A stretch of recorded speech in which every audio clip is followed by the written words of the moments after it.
저는 부산에 사는 30대 중반 여성입니다. 오늘 제 이야기를 들려드리려고 합니다. 많은 분들이 이혼이라는 단어를 들으면 불행이나 실패를 떠올리시는데요. 저에게 이혼은 생존이었고 해방이었습니다. 그 긴 여정의 시작을 지금부터 말씀드려 볼게요. 남편을 처음 만났을 때 저는 정말 운명적인 인연을 만났다고 믿었습니다. 연애할 때 그는 제가 바라던 모든 조건을 갖추고 있었거든요. 술도 담배도 하지 않았고 성실하고 부지런해 보였습니다. 무엇보다 저와 가치관이 비슷했어요. 제가 결혼 상대에게 바라던 건 딱 세 가지였습니다. 같은 건강한 가치관과 부지런함, 그리고 술과 담배를 멀리하는 것. 남편은 놀랍게도 이 모든 것을 갖춘 사람처럼 보였죠. 특히 기억에 남는 건 남편이 저를 위해 금연을 결심했다는 점이었습니다. 나 너 만나고 담배 완전히 끊었어. 너랑 오래 건강하게 살고 싶거든. 그 말을 들었을 때 정말 감동받았습니다. 주변 친구들도 부러워했어요. 와, 진짜 너 때문에 담배를 끊다니. 이거 진심이다, 진심. 요즘 그런 남자 어디서 구하냐? 너 정말 복 터진 거야. 저도 그렇게 믿었습니다. 이 사람과 함께라면 행복한 가정을 꾸릴 수 있을 거라고요. 그래서 망설임 없이 결혼을 결심했습니다. 신혼 초반에는 별다른 문제가 없었어요.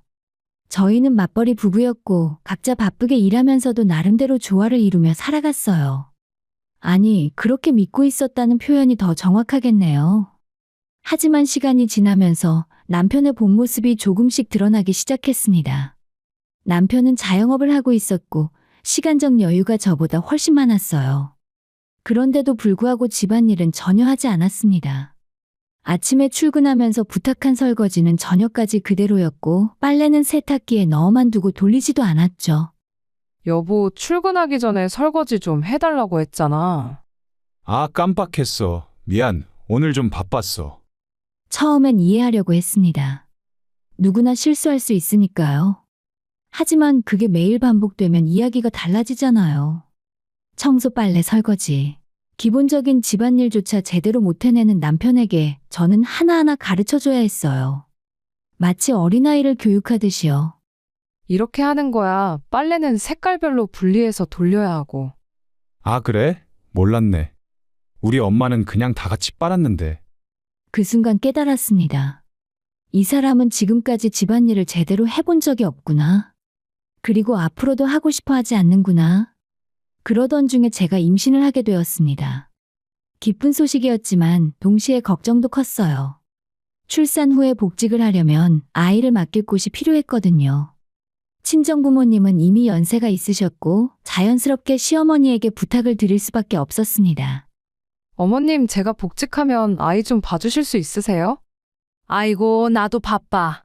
친구들 만나야 하고 이것저것 할 게 많아서. 그럼 주 2, 3일만이라도 어떻게 안 될까요? 에이, 애는 엄마가 키워야지. 요즘 애들은 다들 엄마가 키우던데?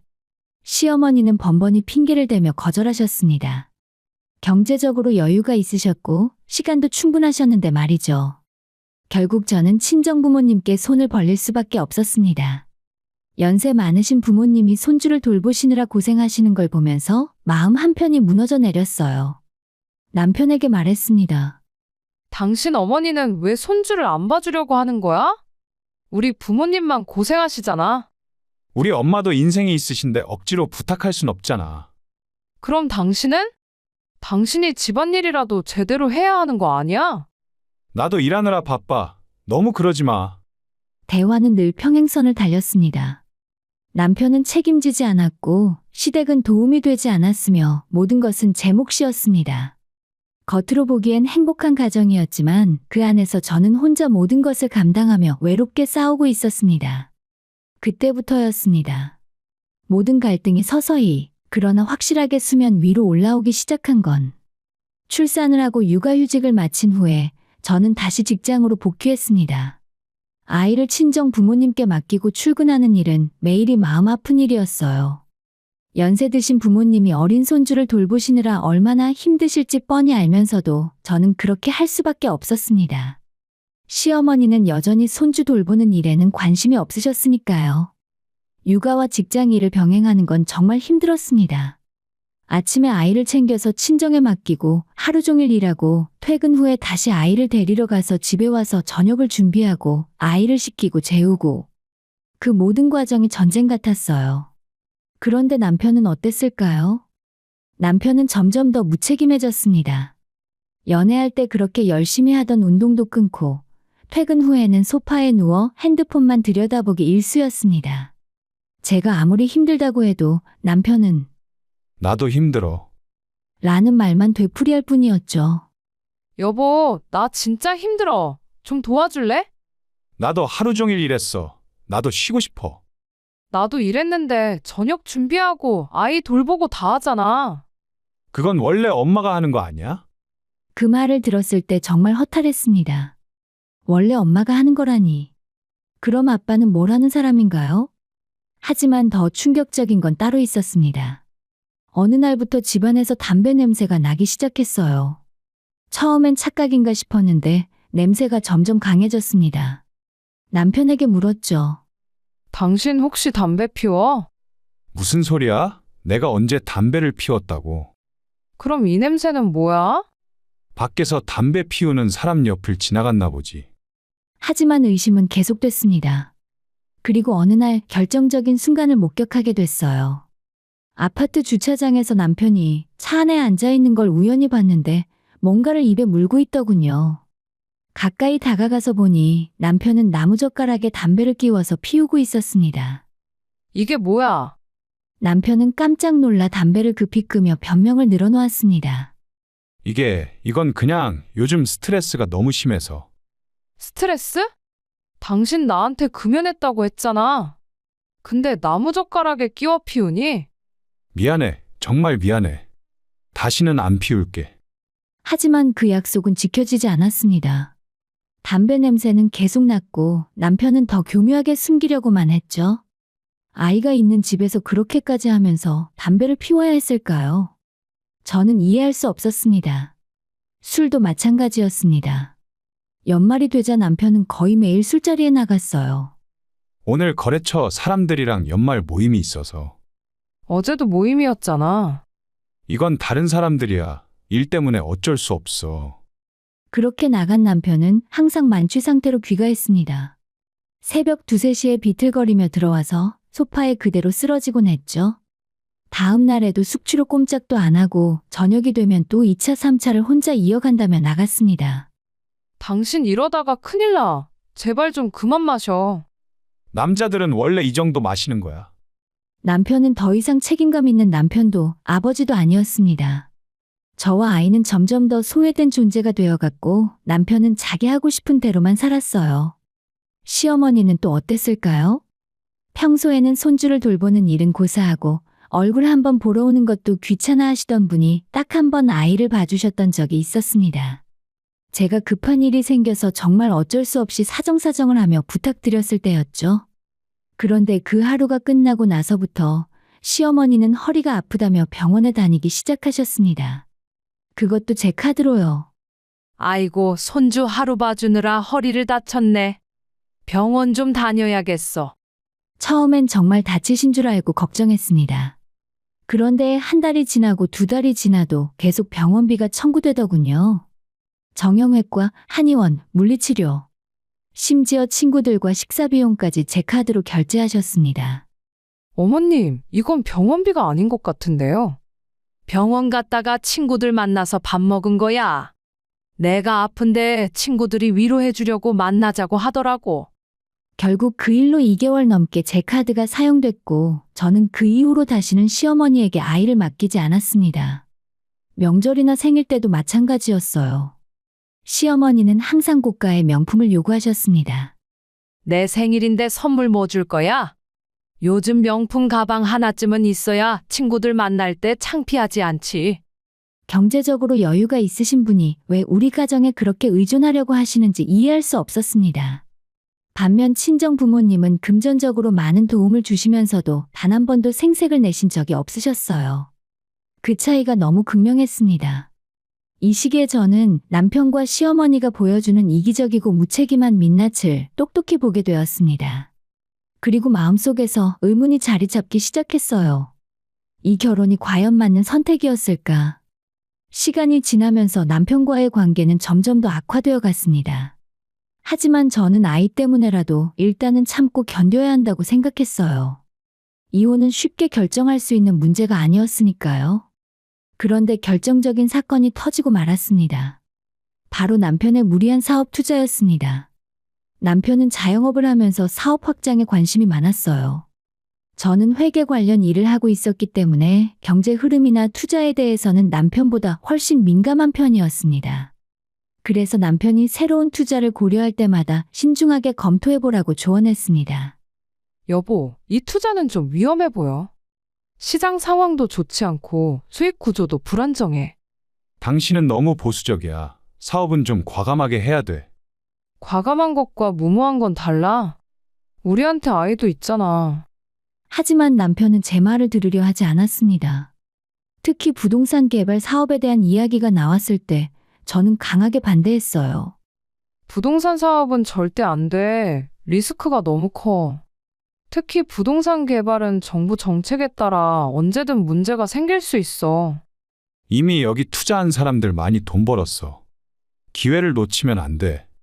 그 사람들 이야기만 듣지 말고 실패한 사례도 좀 찾아봐.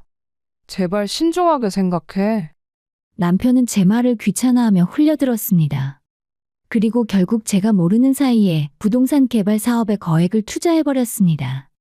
그것도 여기저기 대출까지 받아가면서요. 처음엔 남편이 숨기려고 했지만 몇 달 후에 대출이자 문제가 불거지면서 사실을 알게 되었습니다. 당신 이게 뭐야? 왜 이렇게 대출이 많아? 남편은 한참을 말을 못하다가 결국 털어놓았습니다. 부동산 개발 사업에 투자했어. 뭐? 내가 그렇게 반대했는데. 괜찮을 줄 알았어. 근데 문제가 생겼어. 남편의 말에 따르면 정부가 갑자기 부동산 개발 규제를 강화하면서 진행되던 모든 사업이 중단됐다고 했습니다. 투자금은 묶였고 언제 회수할 수 있을지도 불투명한 상황이었죠. 얼마나 투자한 건데? 그게 이것저것 다 합치면 8억 정도. 그 순간 정말 눈앞이 캄캄해졌습니다. 8억 원이라니.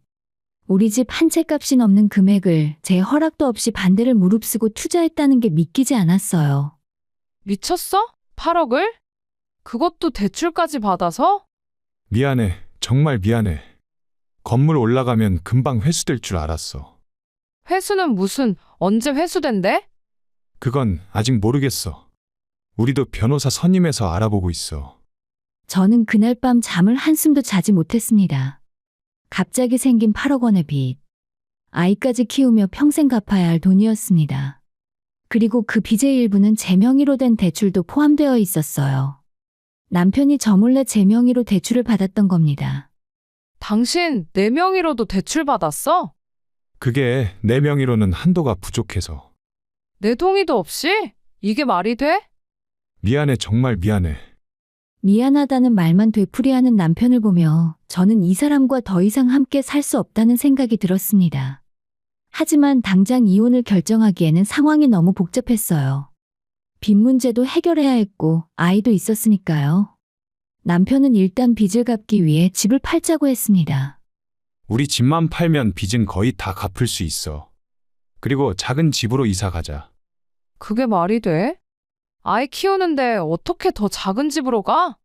어쩔 수 없잖아. 빚을 먼저 갚아야지. 저는 절대 그럴 수 없다고 했습니다. 이건 남편 혼자 저지른 일인데 왜 저와 아이까지 그 대가를 치러야 하나요? 다행히 친정부모님이 이런 상황을 알고 도움을 주셨습니다. 우리가 당장 살 수 있는 집 하나 마련해 줄 테니 너는 아무 걱정하지 마라. 부모님의 전폭적인 지원으로 저희는 40평대 아파트로 이사할 수 있었습니다. 이전보다 더 넓고 쾌적한 집이었고 직장과도 가까워서 출퇴근이 편해졌어요. 아이도 더 넓은 공간에서 지낼 수 있게 되었고 생활이 조금씩 안정을 찾는 듯 보였습니다. 하지만 진짜 고통은 그때부터 시작이었습니다. 새 집으로 이사한 지 일주일쯤 지났을 때 시어머니에게서 전화가 왔습니다. 며느리야, 집들이 한번 해야지. 내가 보러 갈게. 네, 편하신 날 오세요. 시어머니는 주말에 방문하셨고 새로 이사한 저희 집 구경을 하시더니 연신 감탄하셨어요. 와, 집 좋네. 넓고 따뜻하고. 우리 집보다 훨씬 좋은데? 그리고는 이렇게 말씀하셨습니다. 여기서 하룻밤 자고 가도 되지? 네, 그러세요. 하룻밤이라고 하셨으니 저는 당연히 하루 묵고 가시는 줄 알았습니다. 하지만 다음 날이 되어도 시어머니는 돌아가실 생각을 하지 않으셨어요. 집이 너무 좋아서 좀 더 있다 가려고. 네? 괜찮지? 며칠만 더 있을게. 며칠이라고 하셨지만 일주일이 지나고 2주가 지나고 한 달이 지나도 시어머니는 떠나지 않으셨습니다. 저희 집 안방 옆에 있는 작은 방을 차지하시고 마치 당신 집처럼 지내셨죠. 여기가 정말 좋네. 따뜻하고 조용하고. 우리 집은 시끄러워서. 시어머니는 그렇게 눌러앉아서 저희 집안일에도 간섭하기 시작했습니다. 제가 하는 청소 방식, 요리 방식, 심지어 아이를 키우는 방식까지 모든 것에 대해 한마디씩 하셨어요. 청소는 이렇게 하는 게 아니야. 애기 밥은 이렇게 먹이면 안 돼.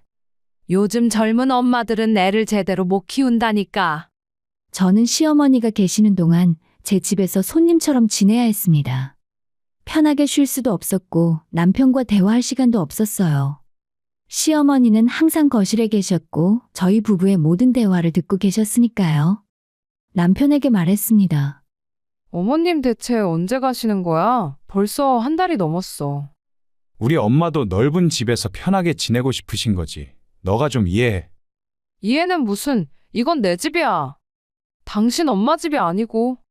그렇게 매정하게 말하지 마. 우리 엄마 나이도 있으신데 며칠 계시는 게 뭐가 문제라고 그래?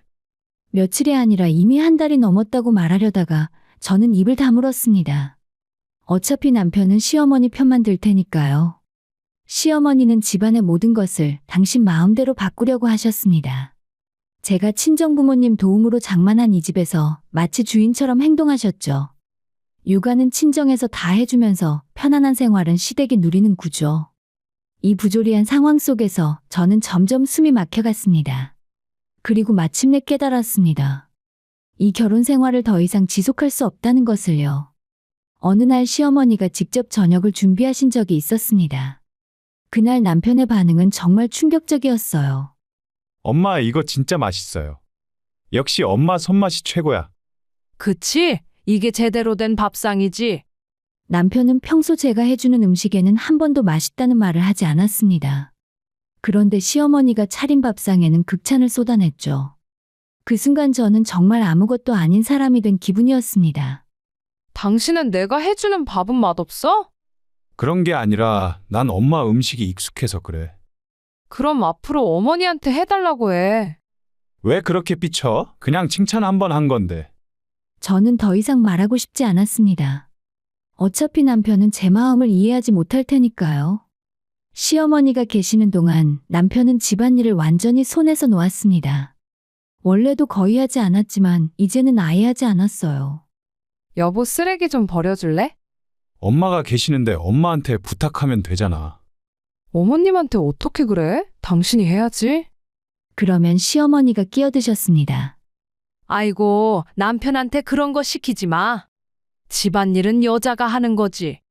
어머님, 요즘은 남편도 집안일 하는 게 당연해요. 당연하긴 뭐가 당연해? 남자가 무슨 집안일을 해? 우리 때는 안 그랬어. 남편은 시어머니 말에 고개를 끄덕이며 다시 소파에 앉아 핸드폰만 들여다봤습니다.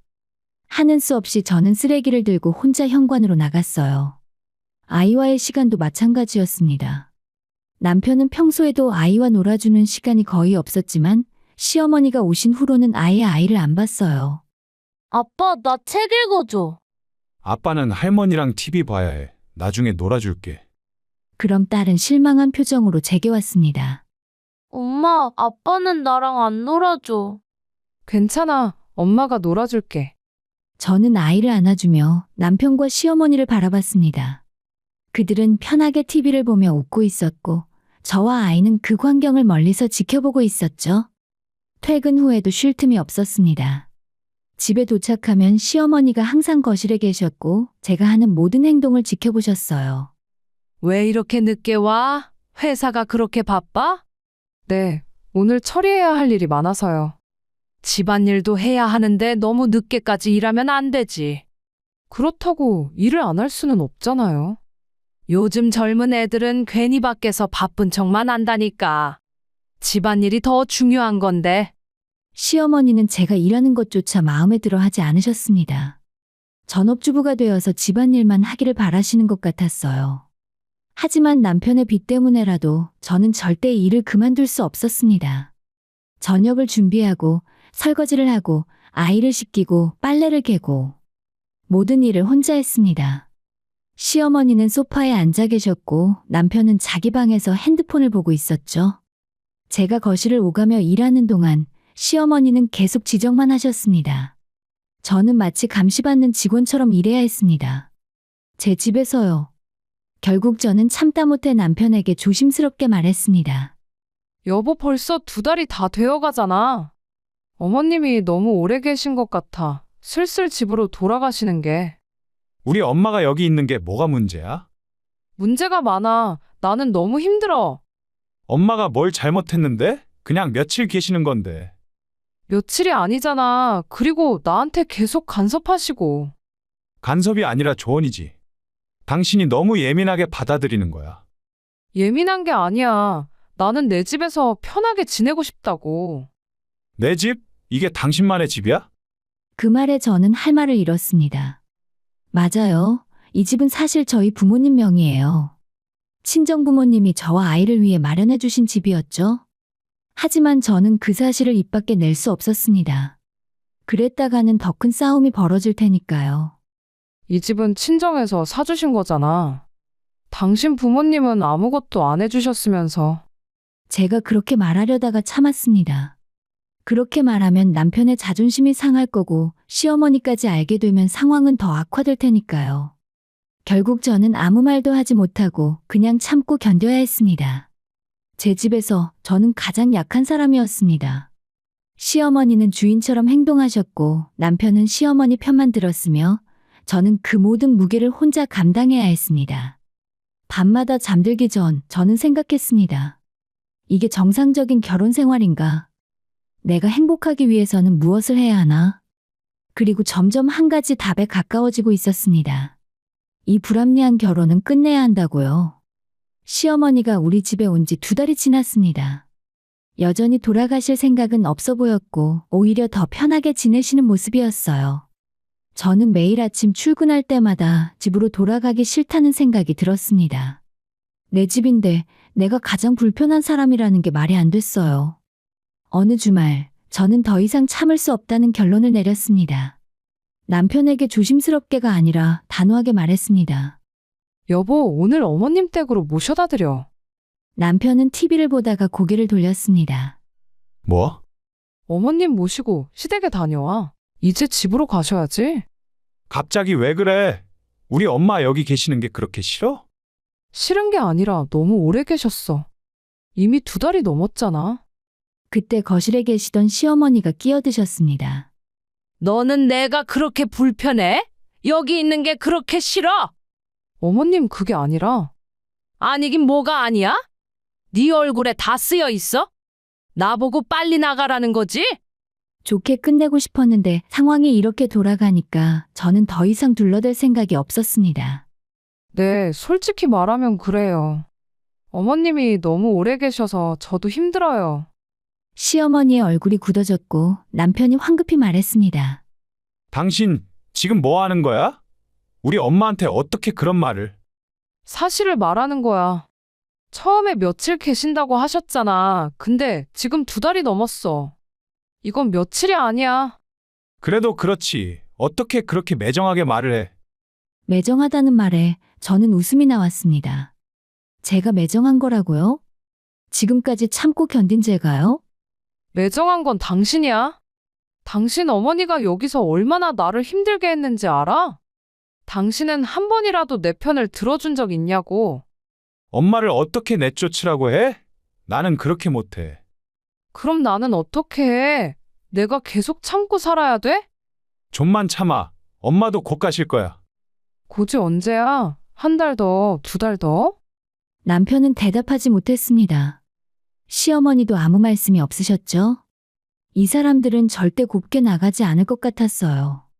저는 방으로 들어가서 서랍을 열었습니다. 그리고 이미 오래전에 준비해 두었던 이혼 서류를 꺼냈어요. 사실 남편이 8억 원의 빚을 지고 왔을 때부터 저는 어렴풋이 이혼을 생각하고 있었습니다. 그리고 시어머니가 우리 집에 눌러 앉아 계시면서 그 생각은 확신이 되었죠. 저는 이혼 서류를 들고 거실로 나왔습니다. 남편과 시어머니는 여전히 소파에 앉아 있었어요. 이게 뭐야? 남편이 서류를 보며 물었습니다. 이혼 서류야. 뭐? 당장 이 집에서 나가. 이혼하자. 그제야 남편의 얼굴이 창백해졌습니다. 그 말에 시어머니는 벌떡 일어나셨어요. 너 지금 진심이야? 이혼이라니? 네, 진심이에요.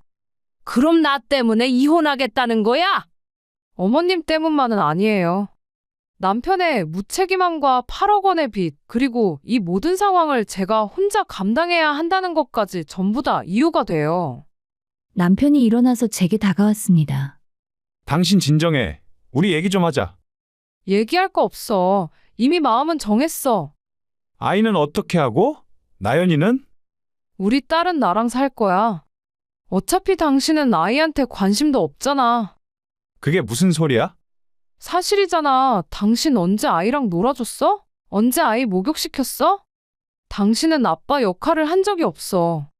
남편은 할 말이 없었는지 그저 이혼 서류를 뚫어지게 쳐다봤습니다. 시어머니가 소리쳤습니다. 안 돼. 이혼은 절대 안 돼. 내가 나가면 되잖아. 이미 늦었어요. 이제 와서 어머니가 나가신다고 해서 달라질 건 없어요. 제발 우리 아들 입장도 좀 생각해줘. 어머니야말로 아들 생각을 하셔야죠.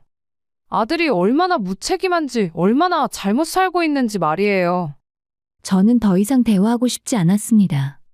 방으로 들어가서 문을 닫았어요. 밖에서 시어머니와 남편이 뭔가 이야기를 나누는 소리가 들렸지만 저는 듣고 싶지 않았습니다.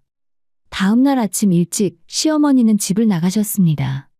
그리고 남편은 며칠 동안 저를 설득하려고 했어요. 다시 생각해봐. 우리 아이 때문에라도. 아이를 위해서 이혼하자는 거야. 이런 환경에서 자라는 게 아이한테 더 안 좋아. 내가 변할게. 정말로 변할 수 있어. 당신은 변하지 않아. 지금까지 한 번도 변한 적 없잖아. 일주일 후에 저희는 정식으로 이혼 절차를 밟기 시작했습니다. 남편은 끝까지 이혼을 원하지 않았지만 저는 단호했어요. 이미 결심한 일이었고 돌아갈 생각이 전혀 없었습니다. 이혼 과정은 생각보다 훨씬 간단하더라고요. 재산 분할도 그리 복잡하지 않았어요. 어차피 이 집은 제 부모님 명의였고 남편의 빚은 남편이 혼자 책임지는 걸로 정리됐습니다. 양육권도 제가 가져갔고 남편은 면접 교섭권만 갖게 됐죠. 마지막 날에 남편이 짐을 싸서 나가는 모습을 보며 저는 이상하게도 아무 감정이 들지 않았습니다. 슬프지도 미안하지도 않았어요. 그저 후련한 기분이 들었어요. 남편은 이혼하고 얼마 지나지 않아서 한두 번 아이를 만나겠다고 연락했습니다. 처음엔 주말마다 보겠다고 했고 저도 아이를 위해서 만나게 해줬어요. 하지만 한 달이 지나고 두 달이 지나면서 연락은 점점 뜸해졌습니다. 이번 주는 바빠서 못 만나겠어. 다음 달에 시간 내서 볼게. 그렇게 핑계를 대다가 결국 연락이 완전히 끊겼습니다. 3달째 연락이 없었고 넉 달째가 되자 저는 더 이상 기다리지 않았어요. 어느 날 딸이 제게 물었습니다. 엄마, 아빠는 언제 와? 아빠는 바빠서 못 와. 아빠는 나 안 보고 싶은 거야? 그 말을 들었을 때 정말 가슴이 아팠습니다. 하지만 저는 거짓말하고 싶지 않았어요. 엄마도 아빠도 우리 딸을 사랑해. 근데 아빠가 지금 많이 바빠서 그래. 나중에 보게 될 거야. 하지만 속으로는 알고 있었습니다.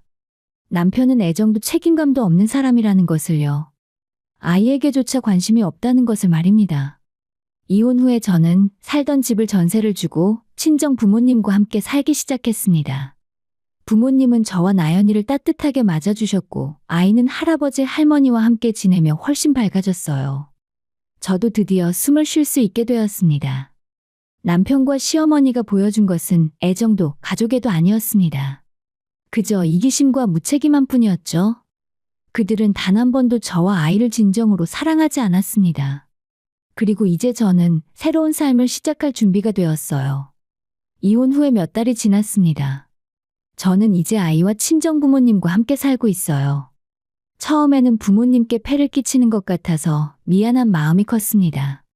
하지만 부모님은 오히려 저를 따뜻하게 안아주셨어요. 괜찮아. 우리가 여기 있잖아. 네가 힘들 때 기댈 곳이 부모인 거야. 아버지의 그 말에 저는 한참을 울었습니다. 결혼 생활 내내 혼자 버텨왔던 시간들이 주마등처럼 지나갔어요. 남편과 시어머니에게 이해받지 못했던 순간들, 혼자 감당해야 했던 무게들. 하지만 이제는 달랐습니다. 진짜 가족이 곁에 있었으니까요. 부모님은 정말 헌신적이셨습니다. 어린 손녀를 봐주시면서 단 한 번도 힘들다는 내색을 하지 않으셨어요. 오히려 손주를 볼 수 있어서 행복하다고 하셨죠. 우리 손녀가 얼마나 예쁜데 힘들긴 뭐가 힘들어. 아버지도 퇴근 후에 제 딸과 놀아주시고 주말에는 함께 공원에 산책을 가셨습니다. 제 딸은 할아버지 할머니의 손을 잡고 뛰어다니며 행복해했어요. 엄마, 할아버지랑 할머니가 최고야. 아이의 그 말을 들으며 저는 이혼이 잘못된 선택이 아니었음을 확신했습니다. 아이는 사랑받고 있었고 건강하게 자라고 있었으니까요. 무엇보다 저 자신이 달라졌습니다. 결혼 생활 동안 저는 항상 긴장하고 있었어요. 남편 눈치, 시어머니 눈치를 보며 살았죠. 집에서조차 편하게 쉴 수 없었고 항상 무언가를 해야 한다는 압박감에 시달렸습니다. 하지만 이제는 달랐습니다. 퇴근 후에 집에 오면 정말 편안하게 쉴 수 있었어요. 소파에 앉아서 차 한 잔 마시며 아무 생각 없이 멍하니 있을 수도 있었습니다. 그 시간이 얼마나 소중한지 몰랐어요. 오늘 저녁 뭐 먹고 싶어? 엄마가 물으시면 저는 편하게 대답할 수 있었습니다. 아무거나 좋아. 엄마가 해주시는 건 다 맛있으니까. 그래, 그럼 네가 좋아하는 차돌 된장찌개 끓여줄게. 그렇게 가족이 함께 식탁에 앉아서 밥을 먹는 시간이 정말 행복했습니다.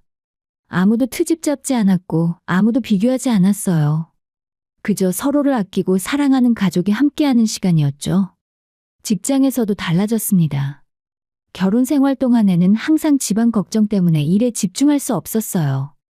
남편의 빚 걱정, 시어머니 걱정, 아이 걱정. 머릿속이 복잡했죠. 하지만 이제는 일에 집중할 수 있었습니다. 마음의 여유가 생기니 업무 효율도 올라갔어요. 동료들도 눈치챘습니다. 요즘 뭔가 밝아진 것 같아요. 무슨 좋은 일 있어요? 맞아, 좋은 일 있어. 저는 이혼한 사실을 굳이 숨기지 않았습니다. 부끄러운 일이 아니었으니까요. 오히려 당당했어요. 잘못된 관계에서 벗어난 건 용기 있는 선택이었으니까요. 가끔 남편 생각이 날 때도 있었습니다. 아니, 정확히는 결혼 생활이 생각났어요. 그렇게 힘들었던 시간들, 혼자 버텨야 했던 순간들. 하지만 그건 이제 과거일 뿐이었습니다. 저를 단단하게 만든 기억이었지만 더 이상 발목을 잡지는 않았어요. 어느 날 친구가 물었습니다. 이혼하고 후회한 적 없어? 단 한 번도 없어. 진짜? 그래, 진짜. 이혼은 내가 한 선택 중에 가장 잘한 선택이야.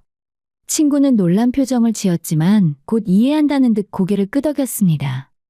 그래, 네가 행복하면 된 거지. 맞아요. 제가 행복하면 되는 거였습니다. 남들의 시선과 사회의 편견, 그런 건 중요하지 않았어요.